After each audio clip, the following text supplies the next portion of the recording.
కలుగునుగాక. ఆమేన్. రాజులు 2వ గ్రంథం 19వ అధ్యాయం 35వ వచనాన్ని చదువుదాం.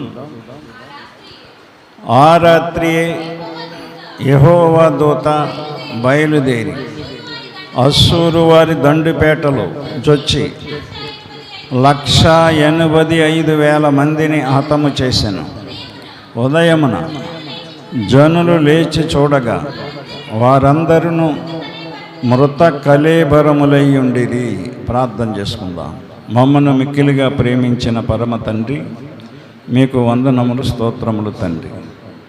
చదవబడిన వాక్య భాగాన్ని బట్టి నాతో మాతో సంఘముతో మాట్లాడి మీరే మహిమ ఘనత పొందుకొనమని కూడి వచ్చిన బిడ్డలను బట్టి ప్రార్థన చేస్తున్నాం నాయనా. అలాగే నాయనా మరి సాక్ష్యం చెప్పిన బిడ్డలను బట్టి కూడా ప్రార్థన చేస్తున్నాం.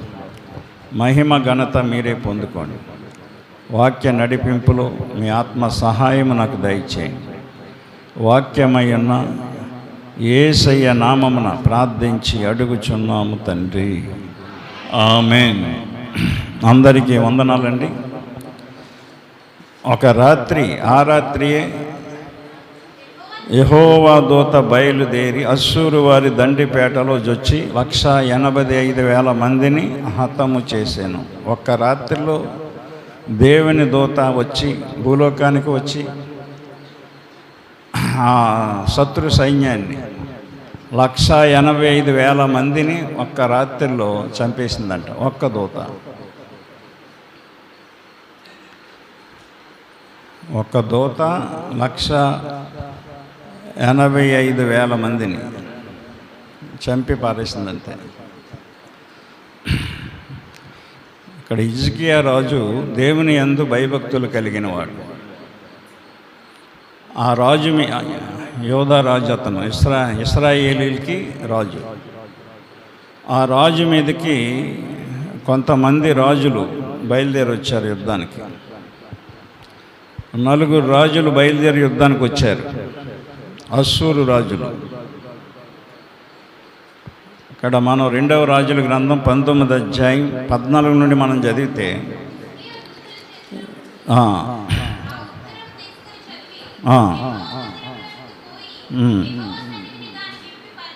అది ఉత్తరం రాసి పంపించారు, మేము యుద్ధానికి వస్తున్నాం, హిజ్కియా నువ్వు సిద్ధం కమ్మని. ఆ ఉత్తరం చదివాడు అతను. రాజు ఉత్తరం చదివి యెహోవా మందిరములోనికి పోయి యెహోవా సన్నిధిని దాన్ని విప్పి పరచి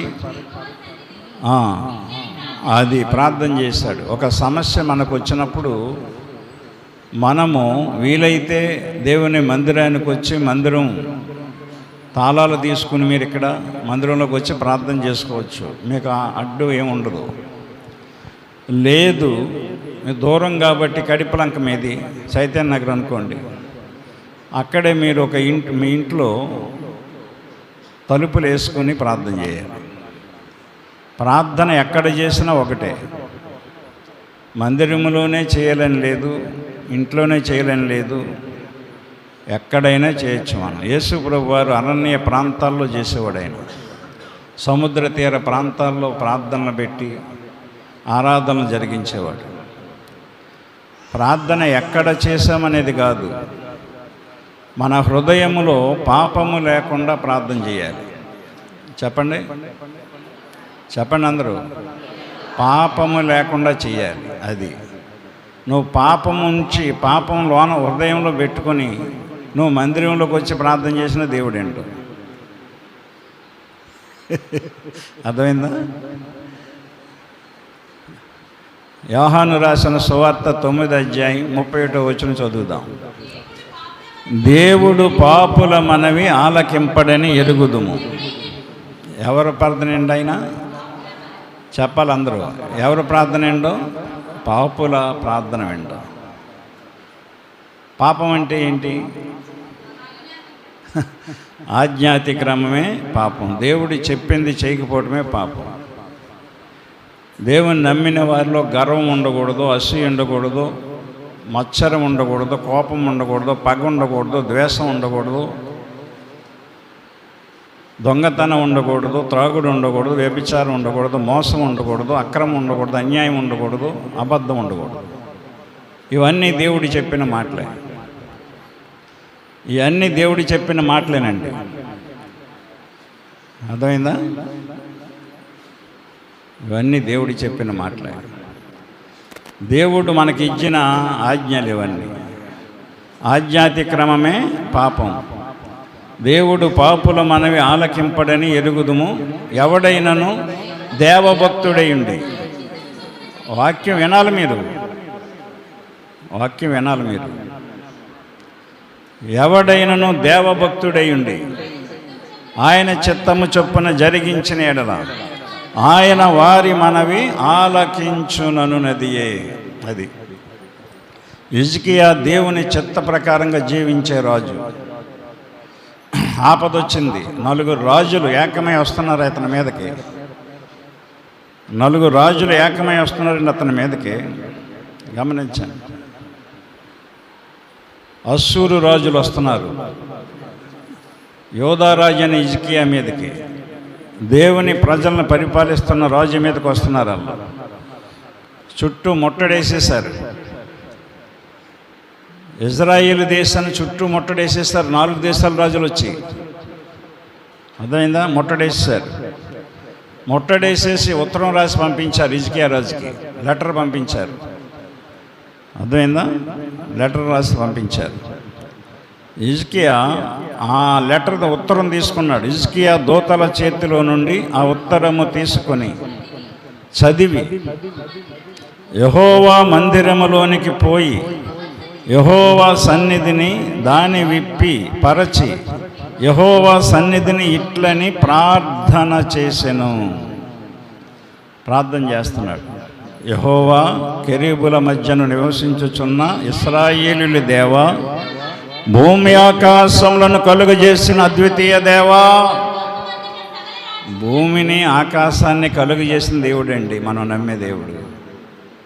బుద్ధి జ్ఞానం ఉండాలి కదండి మనకి. దేవుడు నమ్ముకున్న మనకి బుద్ధి జ్ఞానం ఉండాలి కదండి. భూమిని ఆకాశాన్ని కలుగు చేశాడు. భూమి మీద పని చేసుకుని బతుకుతున్నాం, ఉద్యోగం చేసుకుని బతుకుతున్నాం, వ్యాపారం చేసుకుని బతుకుతున్నాం, భూమి మీద ఇల్లు కట్టుకొని బతుకుతున్నాం.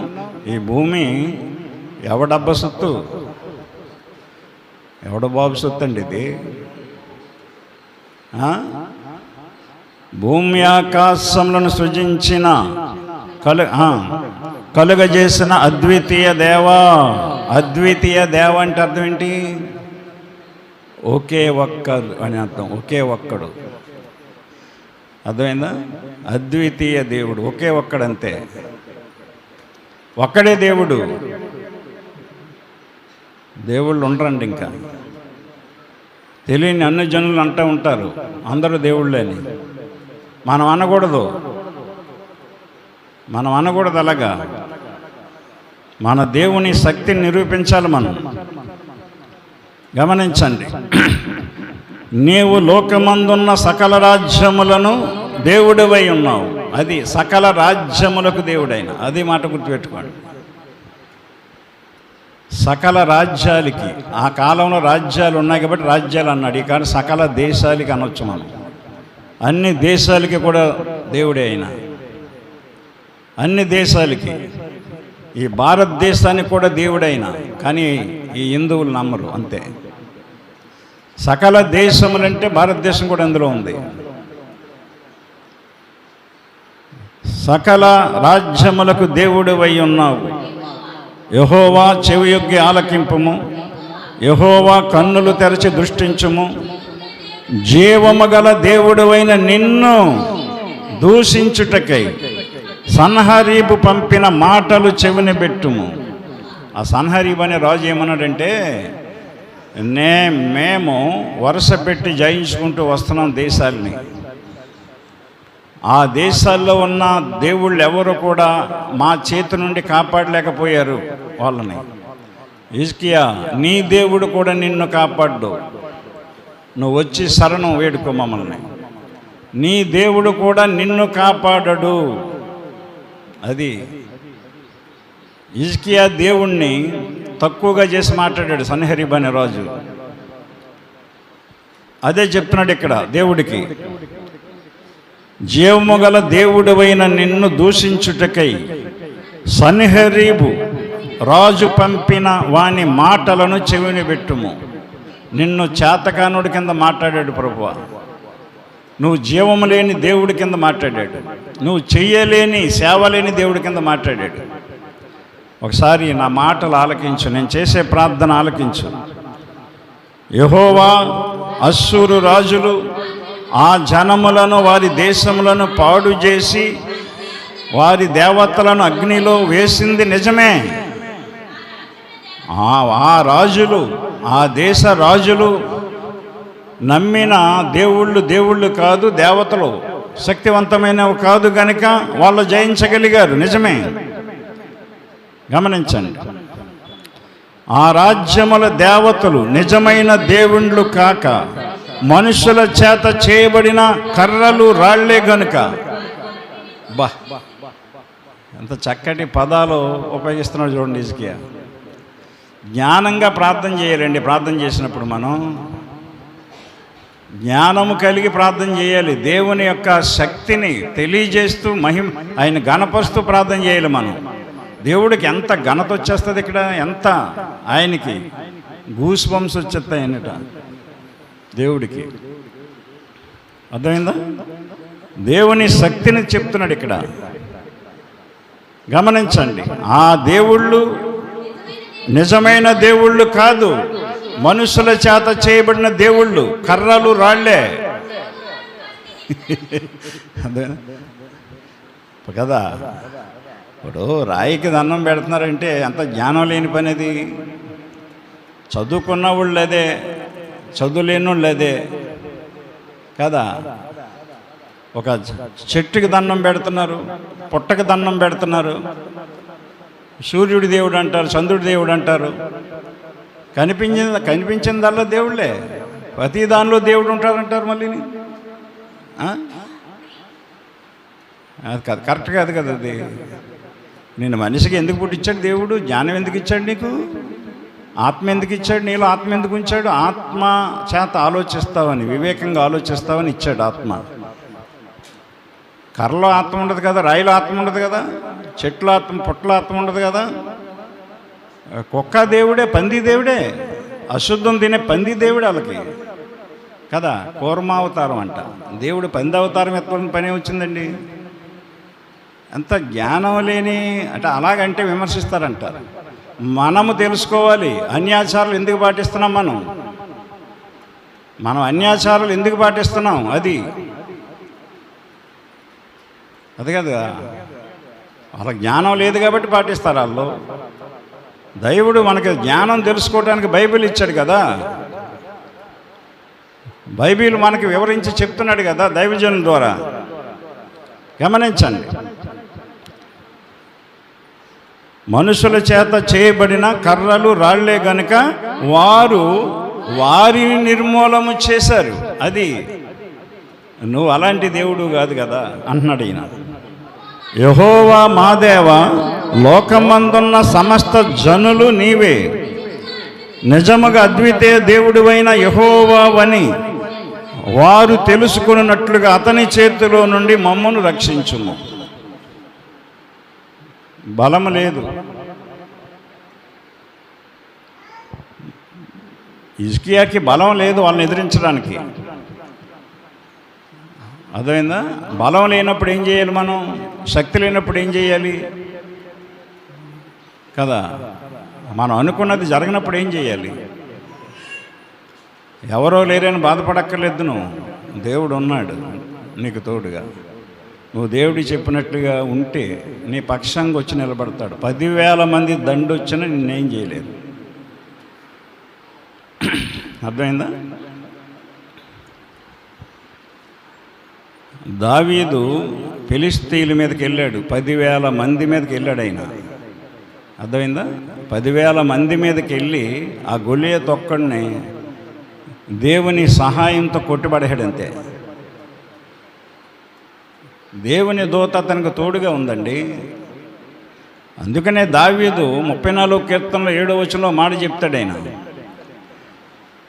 ఊరికే చెప్పాడు ఆయన, ఊసిపాక చెప్పాడా? యెహోవా యందు భయభక్తులు గలవారి చుట్టూ ఆయన దూత కావలి ఉండి వారిని రక్షించును అని చెప్పాడు ఆయన. ఎందుకంటే నన్ను రక్షించాడు కాబట్టి అని చెప్పాడు. అనుభవంతో చెప్పాడు ఆయన. తల్లిదండ్రులు అనుభవంతో చెప్తారు పిల్లలకి కొన్ని మాటలు, మంచి మాటలు. దేంతో చెప్తారు? అనుభవంతో. వాళ్ళ సంసారం ఈదుకొని వచ్చి ఎన్నో ఒడిదుడుకులు పడి కని పెంచి పెద్ద చేసి వాళ్ళ అనుభవంతో చెప్తారు పిల్లలకి. నువ్వు అలా ఉండకూడదమ్మా, నువ్వు అలా తిరగకూడదమ్మా, ఒరే బాబు నువ్వు అలా తిరగకూడదు, శ్రద్ధగా చదువుకో, బాగుపడు, ఉద్యోగం చేసుకో, మేము కష్టపడి చదివిస్తామని. వినరే? వినరు కదా, వినేదే లేదు అసలు. నువ్వు దేవుని వాక్యం వింటే తల్లిదండ్రులు మాట వింటావు. నువ్వు సండే స్కూల్లో మొదలెడతారు గుడికి రావటం పిల్లలు. ఎందుకు పనికిరాని వెధవల్లా తయారవుతారు పెద్ద దిగినప్పటికీ. తల్లిదండ్రులను బాధ పెడతారు, చుట్టూ ఉన్న వాళ్ళని బాధ పెడతారు, ఎదుటి వాళ్ళని బాధ పెడతారు. అది చిన్నప్పటి నుంచి వెళ్ళావు కదయ్యా సండే స్కూల్కి. ఏమి నేర్చుకున్నాను? దేవుని మాటల కంఠస్థ పెట్టావంతే. ఆ మాటలను బట్టి నువ్వు నడవలేదు. చర్చిల్లో కంఠస్థ పెట్టి కంఠస్థ వాక్యాలు చెప్పి ప్రైజులు కొట్టావు. పాటలు నేర్చుకొని పాడి ప్రైజులు కొట్టావు. ఎవరికి కావాలా ప్రైజులు? కంఠస్థ పెట్టిన వాక్యాన్ని బట్టి నువ్వు నీ జీవితాన్ని నడిపించుకో. దేవుడు గొప్ప బహుమానం ఇస్తాడు నీకు, గొప్ప దీవెన ఇస్తాడు నీకు బహుమానం కింద. లోకమందున్న సమస్త జనులు నీవే, నిజముగా అద్వితీయ దేవుడు అయిన యెహోవావని ఆ రాజులు తెలుసుకునేటట్లుగా అతని చేతిలో నుండి నన్ను విడిపించు అని చెప్పాడు. ప్రార్థన చేస్తున్నాడు హిజ్కియా రాజు. మందిరంలో ప్రార్థన చేస్తున్నాడండి, ప్రార్థన చేస్తున్నాడు. తలుపులు వేసుకుని ప్రార్థన చేస్తున్నాడు. యుద్ధానికి సిద్ధపడట్లేదు, ఎందుకంటే యుద్ధంకి వెళ్తే గెలవలేడు. 4 రాజ్యాల సైన్యం ఏకమై ఇశ్రాయేల్ దేశం అంతా చుట్టుముట్టేసింది. తప్పించుకునే మార్గం లేదు. తప్పించేవాడు దేవుడే అనుకున్నాడు అంతే. ఒకప్పుడు నన్ను రోగంలోంచి, మరణకరమైన రోగాన్ని నుంచి కాపాడిన దేవుడు. నేను అడిగాను విశ్వాసంతో, ఆ మరణకరమైన రోగాన్ని నుంచి నన్ను తప్పించాడు. దీని నుంచి కూడా తప్పిస్తాడు కదా. ఎన్నో వాటి నుంచి దేవుడు తప్పిస్తున్నాడు కదా మనల్ని. ఎన్నో పనులు చేశాడు, కార్యాలు చేశాడని చెప్తున్నాం కదా మన సాక్ష్యాలు ఇక్కడ. మరి ప్రతిదీ ఎందుకు చేయడైనా మనకి? అది అంటే దేవుడు చేసిన మేలు ఆశీర్వాదాలు పొందుకొని మధ్యలో గర్వం వచ్చేస్తుంది నీకు, అహంకారం వచ్చేస్తుంది, అతిశయం వచ్చేస్తుంది. అది హిజ్కియాకి అది రాలేదండి. హిజ్కియాకి గర్వం రాలేదండి. ఆనాడు మరణకరమైన రోగాన్ని నుంచి నన్ను తప్పించాడు ఈయన. ఈ యుద్ధం నుంచి కూడా నన్ను తప్పిస్తాడు. 4 రోజుల చేతిలోంచి నన్ను తప్పిస్తాడు. నేను తప్పించబడలేను, యుద్ధం చేయలేను. భారమంతా దేవుని మీద పాడేశాడు. రాత్రి చెప్పా, ఒక వాక్యం చదివించాను కదా మీకు, కీర్తన 55:22లో, నీ భారము యెహోవా మీద మోపుము, ఆయనే నిన్ను ఆదుకొనును. అదైందా? నీతిమంతులను ఆయన ఎన్నడూను కదలనీయడు. హిజ్కియా మందిరంలో ప్రార్థన చేస్తూనే ఉన్నాడు అంత రాత్రంతా. ప్రార్థన చేస్తూ ఉంటే ఆ ప్రార్థన దేవుడు విని పరలోకాన్ని నుంచి ఒక దూతను పంపించేశాడు.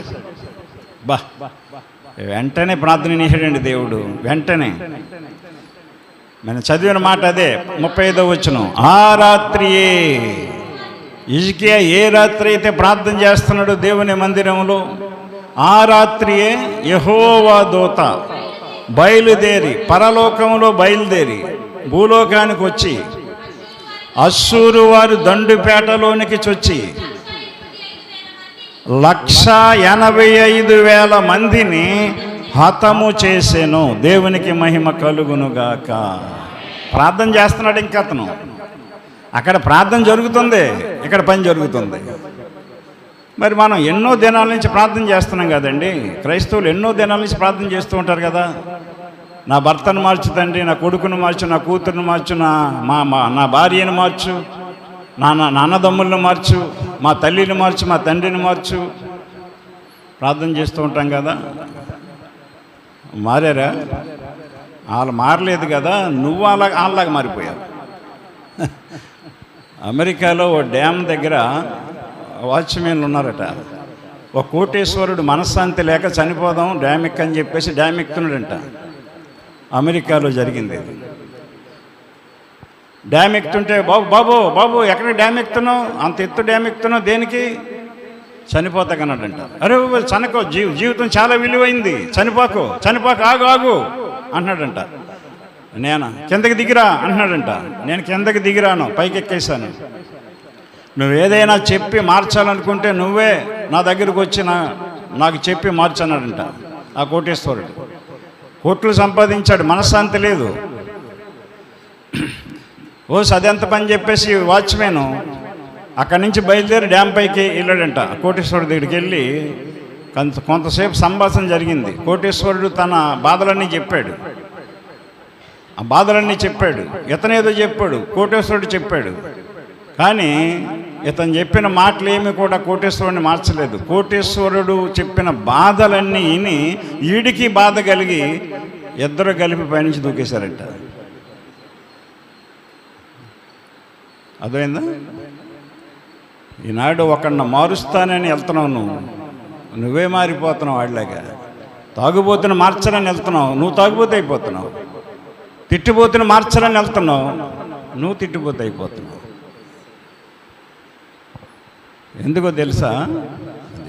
నువ్వు ఆత్మీయంగా ఎదగలేదు. దేవుని వాక్యం నీలో లేదు. నీ నోట్లో ఉంది కానీ మనసులోకి వెళ్ళలేదు.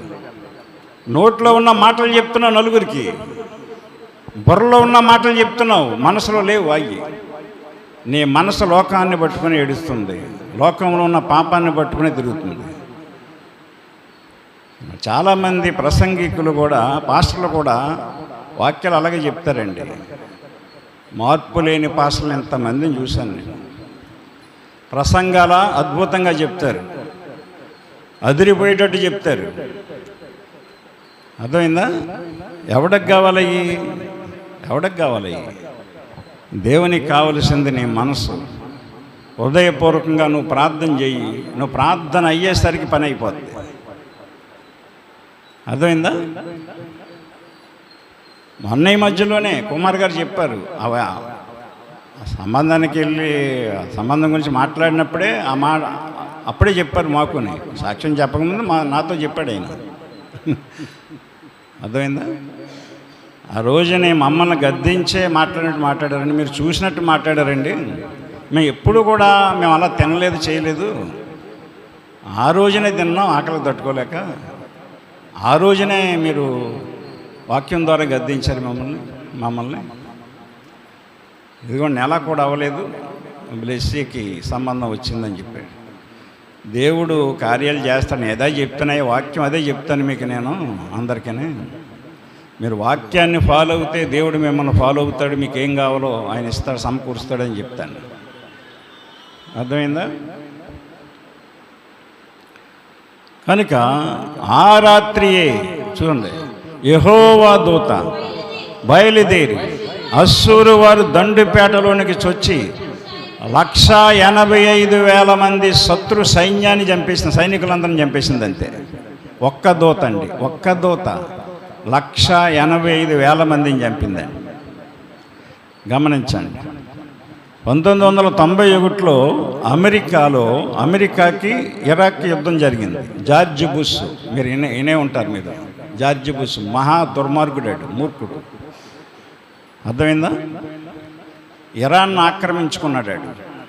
ఇరాన్లో ఎక్కువ పెట్రోలు ఉత్పత్తి అవుతుందని ఆక్రమించుకొని దాన్ని వదలని అంటున్నాడు.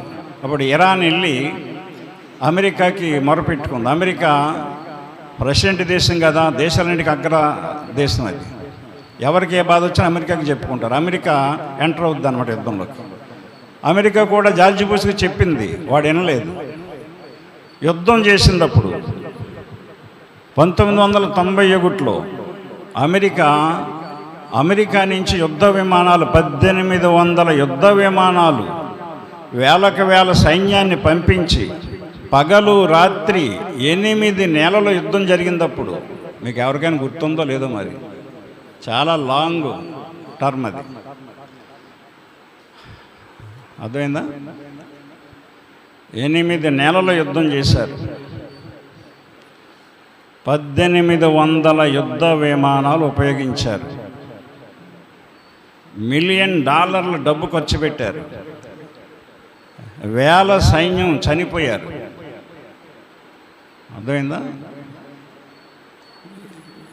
ఇరాక్ సైన్యాన్ని వాళ్ళు 1,00,000 మందిని చంపారంట. 1800 యుద్ధ విమానాలు ఉపయోగించి పాడు చేసుకున్నారు. వేల మంది చనిపోయారు. అమెరికా సైన్యం $1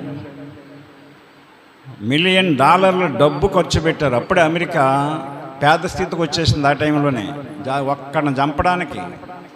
అర్థమైందా? 8 నెలలు 8 నెలల యుద్ధం 1,00,000 మందిని చంపగలిగారంట. చివరికి జార్జ్ బుష్ని చంపేశారు.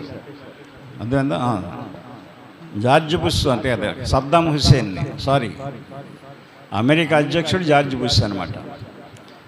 సద్దాం హుస్సేన్ విన్నారు కదా యుద్ధం గురించి. పిల్లలు కూడా నేను సద్దాం హుస్సేన్ జార్జ్ బుష్ అని దెబ్బలాడుకునేవారు ఈదుల్లోని. అంత ప్రభావం చూపింది ఆ యుద్ధం ఆనాడు. క్రిస్టియన్ దేశం అది, కానీ అది ప్రార్థన చేయరు అమెరికా వాళ్ళు. అన్ని అలవాట్లు ఉంటాయి వాళ్ళకి, అన్ని అలవాట్లు ఉంటాయి. ప్రార్థన ఉండాలండి. ఇక్కడ హిజ్కియా ప్రార్థన చేస్తే దేవుడు ఒక్క దూతను పంపించి 1,85,000 మందిని ఒక్క రాత్రిలో చంపేసి దూత వెళ్ళిపోయింది. తెల్లారేసరికంట కలేబరాలు ఉన్నాయంటండి, శవాలు ఉన్నాయి. కథ కాదండి ఇది, నిజంగా జరిగింది ఇది, కథ కాదు ఇది. కథలాగా వింటున్నారు మీరు క్రైస్తవులు. బైబిల్లో ఏది చెప్పినా కథ కింద తీసుకుంటున్నారు మీరు, నిజం కింద మీరు తీసుకోవట్లేదు. నువ్వు నిజం అనుకున్నప్పుడే నీ బతుకు మారుతుంది, నీ జీవితం మారుతుంది. నిజం అనుకోవాలి మనం, దేవుని మాట అది సత్యం. అది బైబిల్లో ఉన్న ప్రతీది సత్యం. బైబిల్లో ఉన్న దేశాలన్నీ ఉన్నాయి, రాష్ట్రాలన్నీ ఉన్నాయి, పర్వతాలన్నీ ఉన్నాయి, అరణ్యాలన్నీ ఉన్నాయి, సముద్రాలన్నీ కూడా ఉన్నాయి. బైబిల్లో ఉన్నవన్నీ ఉన్నాయండి. ఇది కల్పితం కాదు. ఇది నువ్వు కలుషితం అయిపోతున్నావు.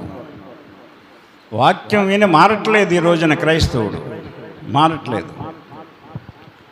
మారట్లేదండి. అప్పుడు నేను ఒరిస్సాలో పనిచేసేవాడిని, కటక్ బ్యారేజీలో పనిచేస్తున్నాను అప్పుడు 91లో. అర్థమైందా? 91. మా అబ్బాయి 90లో పుట్టాడు. అర్థమైందా? 89లో పుట్టాడు.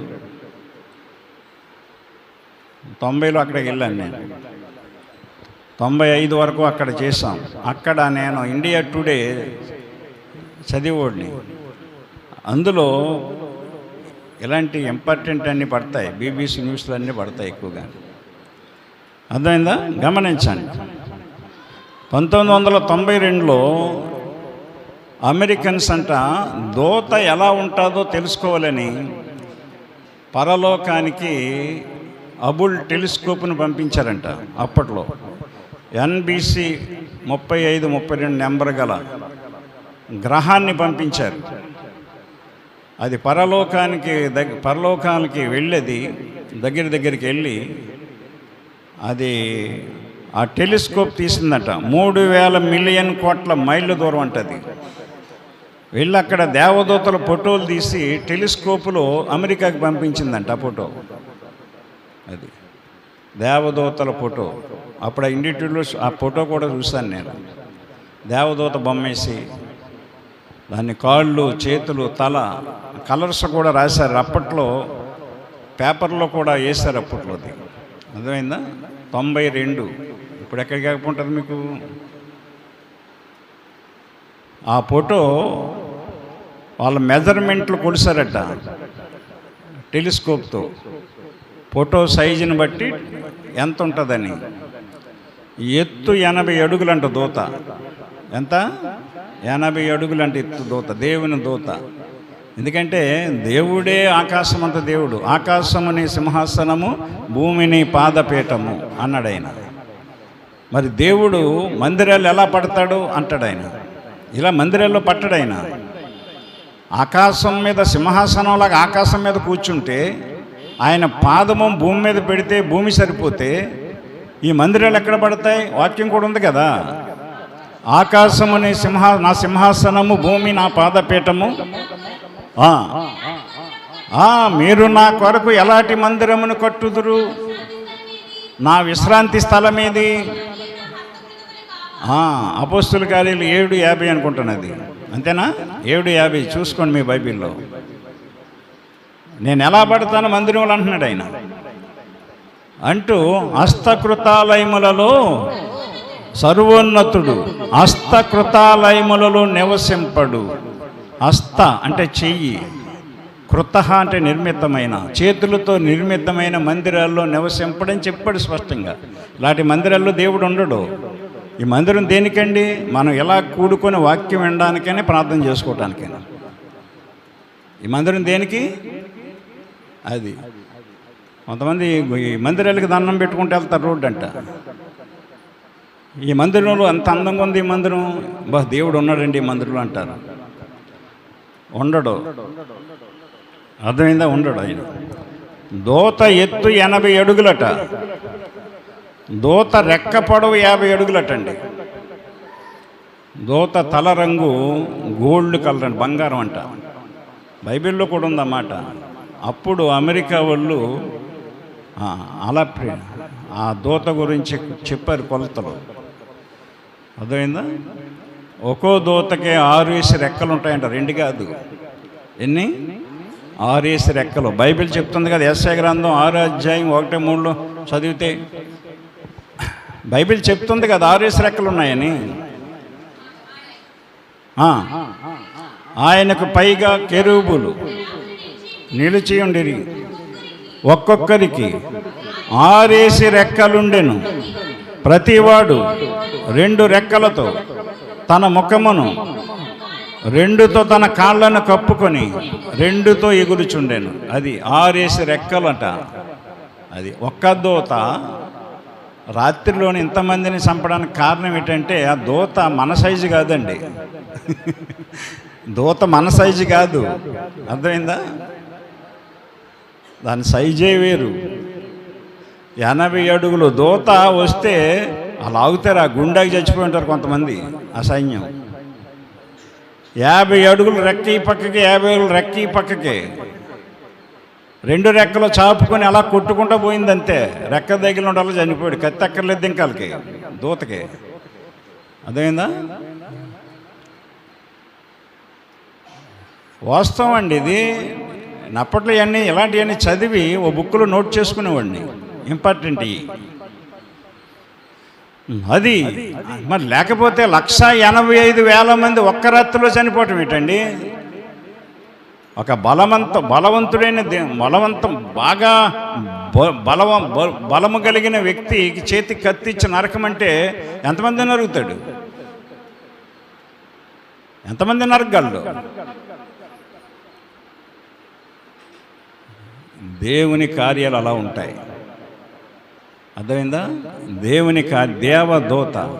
అలాంటి దూతని దేవుడు మనకి కావలిగా పెడుతున్నాడంటే మనల్ని ఎంత ప్రేమిస్తున్నాడైనా. ఎందుకు ప్రేమిస్తున్నాడు? మనము పాపములో పడి నరకానికి పోకూడదని ఒకే విషయం ఆయన. మనం పాపములో పడి పాపములో జీవించి చనిపోయి నిత్య నరకానికి పోకూడదనేది ఆయన కోరిక. నా ప్రియ సహోదరుడా, సహోదరి, దేవుని వాక్యాన్ని అర్థం చేసుకోండి. దేవుని వాక్యాన్ని అర్థం చేసుకోండి. షడ్రకు, మేషకు, అబేద్నెగోల్ని అగ్నిగుండంలో వేసినప్పుడు అగ్నిగుండంలో దూత వాళ్ళతో ఉందండి, 4వ వ్యక్తిగా ఉంది. అర్థమైందా? దేవుడు రాడండి, దిగి తన దూతని పంపిస్తాడంతే. తన దూతను పంపిస్తాడు. తన్ను ఆశ్రయించిన వారిని కాపాడడానికి దేవుడు తన దూతలను పంపిస్తాడు. యెహోవా యందు భయభక్తులు గలవారి చుట్టూ ఆయన దూత కావలి ఉండి వారిని రక్షించును. 91 కీర్తన 11వ వచనం చదివితే అక్కడేమని చెప్తున్నాడు చూడండి.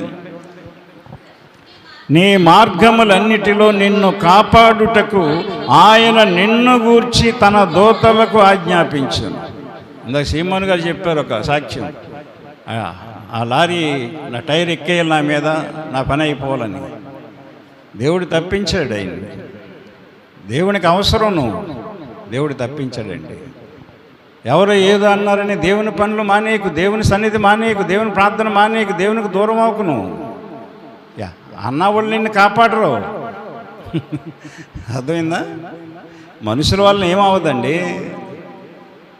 అంతేగాని ఆడెలాగన్నాడు, ఆవిడెలాగంది, ఈడెలాగన్నాడని నువ్వు దేవుని మీద కోపం ఇచ్చి, మందిరం మీద కోపం ఇచ్చి, ఆయననే కాదు మీకు చెప్తున్నాను నేను అందరికీ, ఆయన ఒక్కడే కాదు చాలామంది. ఆవిడ ఎలాగ అందండి, పక్కన కూర్చుంటే ఇసుక ఉందండి, నేను రానండి. అరే సాతాను ఇవన్నీ చేస్తూ ఉంటుంది నీకు, నిన్ను దూరం చేయడానికి, నువ్వు దేవునికి ఇష్టం అవుతావని.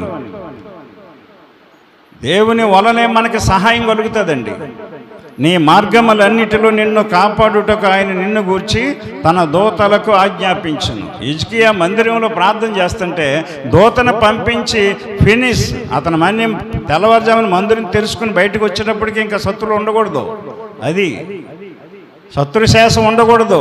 హిజ్కియాకి ఆ భయం ఉండకూడదు. తెల్లవారేసరికి ఏమున్నాయంట? కళేబరాలు ఉన్నాయటండి, శవాలు ఉన్నాయి. హిజ్కియా ఆశ్చర్యపోయాడు, ఇదేంటిది? ఆశ్చర్యపోయాడండి. ఆశ్చర్య కార్యాలు చేసే దేవుడు, ఆశ్చర్య కార్యాలు. అర్థమైందా? దేవుడు అది ఆశ్చర్యంగా చేస్తాడు కార్యాలు.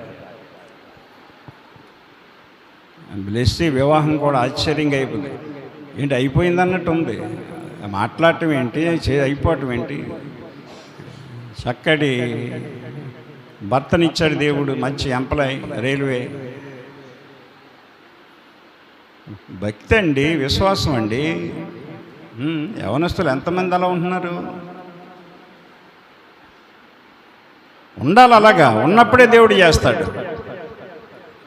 ఉండాలండి, ఉండాలి. ఎందుకు ఉండలేకపోతున్నారు? ఎందుకు మారలేకపోతున్నారు? తప్పుడు అడుగులేయడం సహజం, తప్పు చేయడం సహజం. దాన్ని ఎందుకు సరి చేసుకోలేకపోతున్నారు? ఇలాంటి వాక్యాన్ని విని, ఇలాంటి ప్రార్థన సంఘంలో ఉండి ఎందుకు సరవట్లేదు? మీరు ఉపవాస ప్రార్థన అంటే ఒకళ్ళు కనపడరు.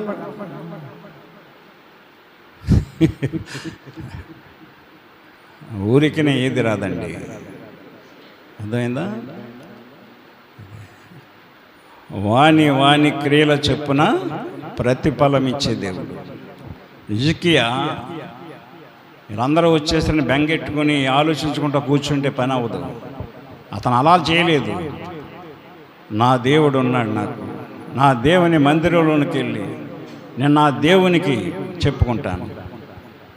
వాళ్ళ నుంచి నన్ను కాపాడతాడు, లేకపోతే కాపాడతాడు నా దేవుడు అని నమ్మకం.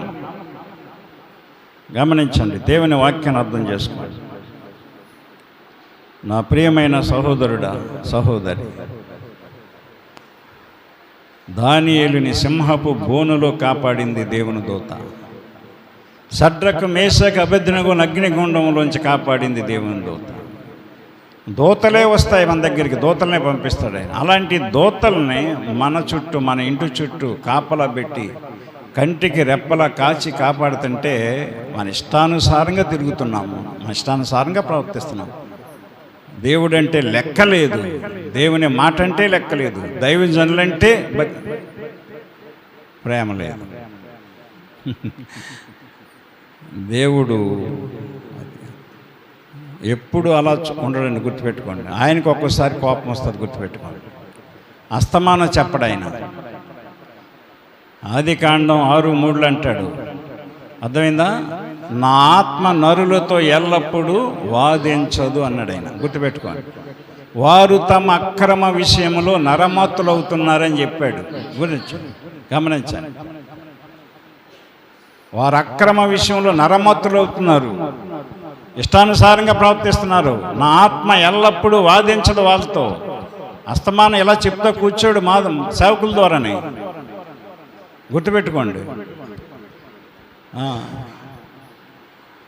నీ పక్క సంఘాన్ని, నీ ఎదురు సంఘాన్ని, వెనకాల సంఘాన్ని, నీ చుట్టూ ఉన్న మనుషులను చూసి నువ్వు ఒకవేళ ఏదో అంచనా వేసుకుంటున్నావేమో. అంచనాలు అయ్యి తారుమారు అయిపోతాయి. ఎన్ని మార్లు గద్దించినా వినకపోతే లోబడినవాడు మరి తిరుగు లేకుండా హఠాత్తుగా నాశనమవు. వెనుజులాలో భూకంపం వచ్చింది. వెనుజులా మొన్నే 5 రోజులైంది. నిమిషంలో 2 సార్లు వచ్చిందంట. అది మీరు వార్తలు విన్నారు లేదు, చూసారు ఎవరైనా లేదు. 250 బిల్డింగ్స్ పడిపోయినాయి. 100 అంతస్తుల బిల్డింగులు, 50, 60, 70, 80, 40 అంతస్తుల బిల్డింగులు, 250 బిల్డింగులు పడిపోయినాయి. వెనుజులా పట్టణం. 40 లక్షల మంది ఆ శిథిలాల్లో బిల్డింగ్స్లో ఉండిపోయారు, చనిపోయారు. భూకంపం అండి, భూకంపం ఒక్క నిమిషంలో 2 సార్లు వచ్చిందంట. ఒక్క నిమిషంలో 2 సార్లు 7.5 స్కేల్లో వచ్చిందంట. అది చూపిస్తున్నాడు, వార్తల్లో చూపెడుతున్నాడు అండి. బిల్డింగ్లు ఎలా పడిపోతాం, ఇలాగా ఒరిగిని ఫస్ట్ వచ్చినప్పుడు. రెండోసారి మళ్ళీ వెంటనే వచ్చింది, పడిపోయి కూలిపోని. ఆ శవాలు తీయడానికి 6 నెలలు పడుతుందంట. బిల్డింగ్ శిథిలాలు తొలగించి శవాలు తీయడానికి ఇంకేం తెస్తారు 6 నెలలు?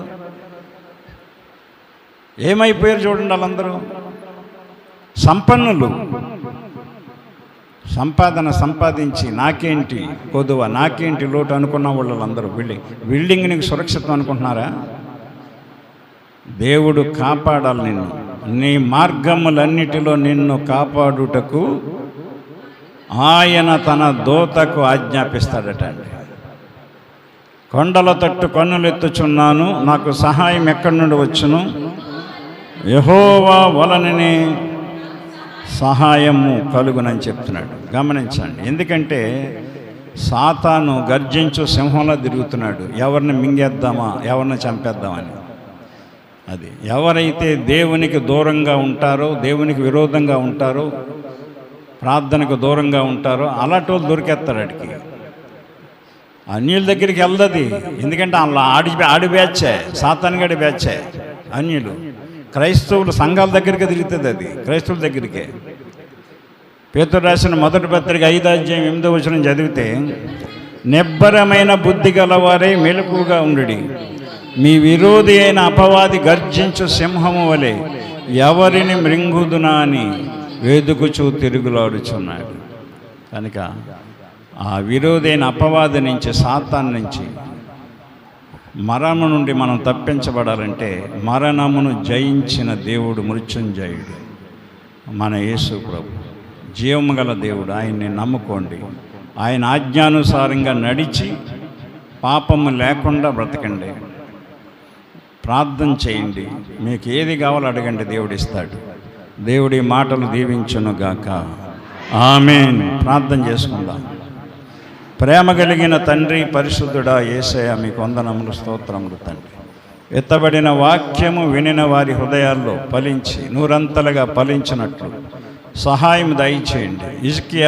హిజ్కియా వలె ఏదైనా ఆపద వచ్చినప్పుడు, అవసరం వచ్చినప్పుడు మోకరించి ప్రార్థించి మీ సహాయం పొందుకునే భాగ్యం దయచేయండి.